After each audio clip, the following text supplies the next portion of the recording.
Welcome back to Access Anime. My name is Henshin Ikeda, and so I'll be doing a walkthrough and review of Magi episode 12.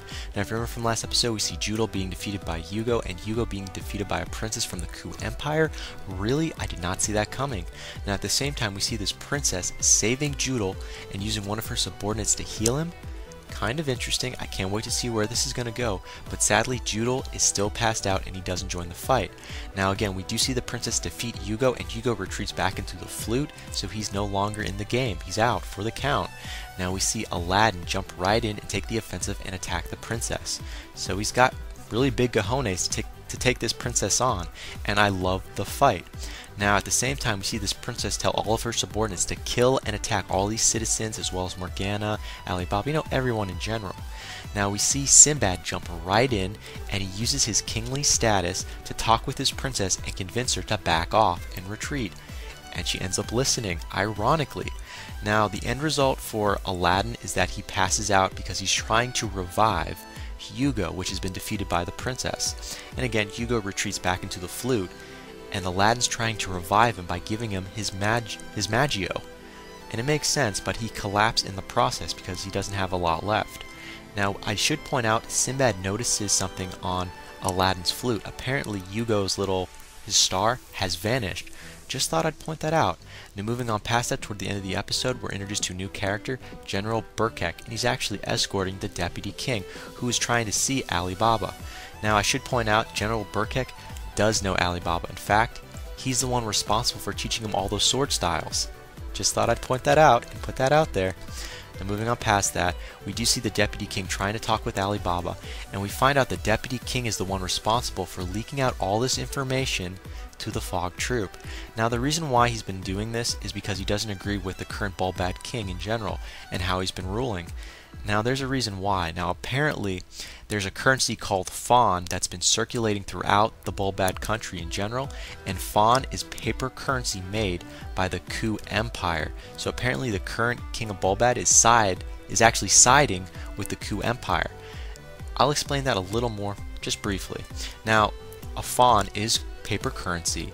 Now the more you borrow it and the more you use it, the more you have to pay back in interest. So the current Bulbad King is paying interest with the land rights, the ocean rights, and what's next? Human rights. And that's what the Deputy King is afraid of, because using the collateral for human rights, using human rights as collateral equals the slave trade production, and that's what he's afraid of. And again, that was last episode, and this is a new episode, so let's dive right in. And again, I'll hold my final thoughts and my rating at the end of the clip, so stay tuned, but let's dive right in.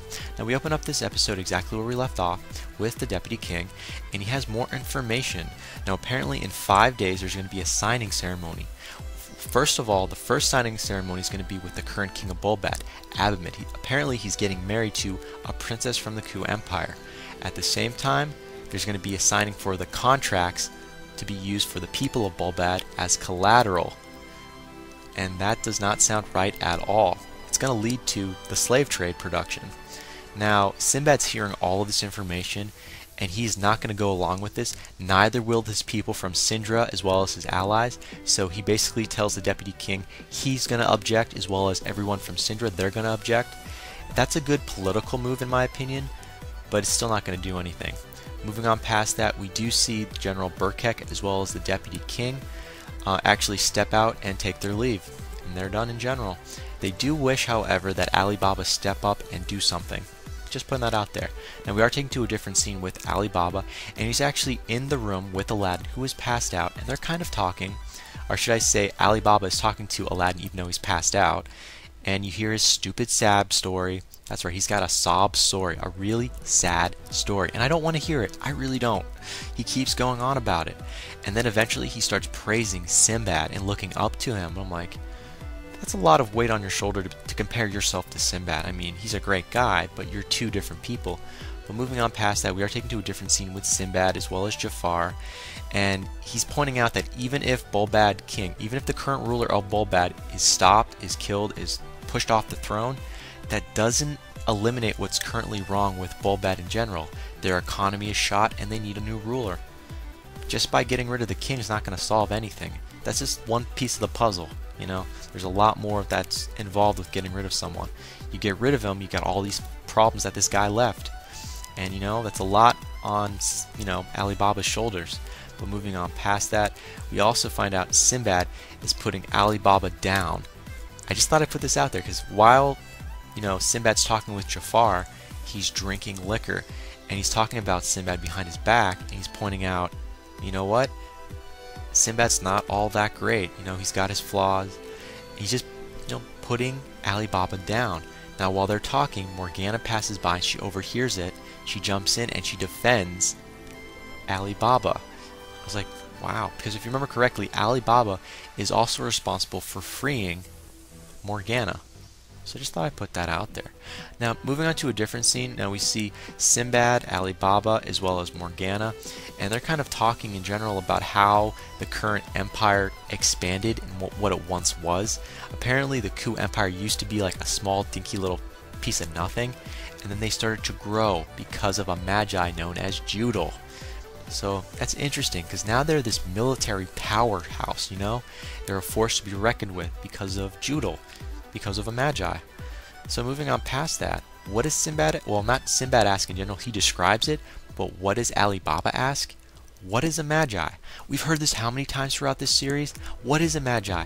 Now apparently this is what Sinbad describes. So a Magi is in general a world creating magician. Thank you for that clarification. That didn't help, really? That doesn't answer my question. So he goes on a little more and he starts to clarify what he meant. Apparently they use magic to control Rook. I'm like, okay, yeah, I already know that as well. What else can you tell us? So he also tells us that they also have the ability to raise dungeons and guide people through them. Okay, that makes sense, but we already knew that as well. So basically, Sinbad, you didn't help us at all.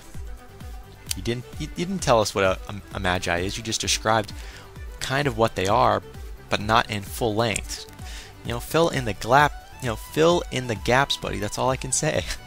Now, moving on to the next scene, we're taken to Sinbad as well as Alibaba, and we do see Sinbad kind of cheering up Alibaba because he put him down before, but it's kind of leading Sinbad to tell Alibaba, you should be king. You know, you're a prince. Dethrone your brother and take, well, he's not his real brother though, you know, it's like a half brother, but dethrone the current Bulbad ruler and take your rightful position as the king. Alibaba just, he says no. He cannot do it. It's not going to happen. He's not ready for it. He is not up for the challenge. But Sinbad is very convincing. He has an amazing argument, that's all I'm going to say, and it's very convincing because he says, the people are with you. You already have the people. What else do you need? You have the people. Sinbad makes a great point. That's all I can say. But I don't want to get too caught up in that. Moving on to a different scene. Now we are taken to a different scene with Alibaba, and he's trying to get some air, so he leaves the house, walking down the street, goes on a bridge, just looking around, checking out people in general. I mean, he has to think. I mean, this is a lot of weight to become a king, to deal with all this crap.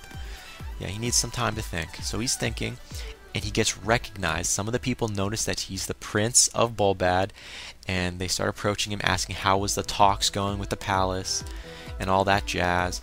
And eventually it looks like he's going to be pushed off the bridge, but he's not. Instead, he's grabbed off the bridge. Like you see a little piece of cloth grab him, and he's yanked onto a boat, and we see Chasm. Chasm has appeared, and he has that little evil look or glare in his eyes that I hate.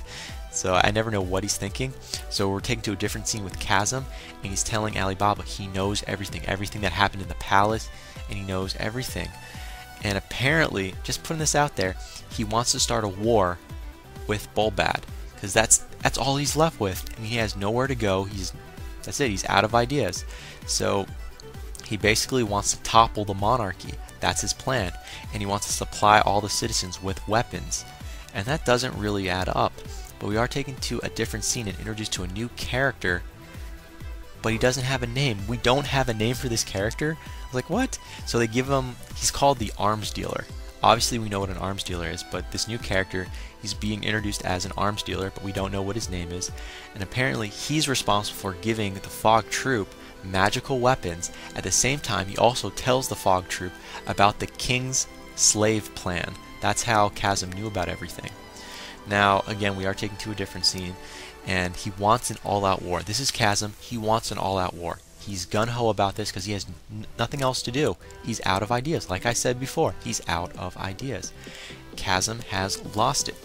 Now moving on past that, we do find out, guess what, Alibaba, good for you, man. You're stepping up to him finally. So Alibaba steps up and says no. He does not want to do this. He steps up to Chasm, says no, this is not what I signed up for. It's not going to happen.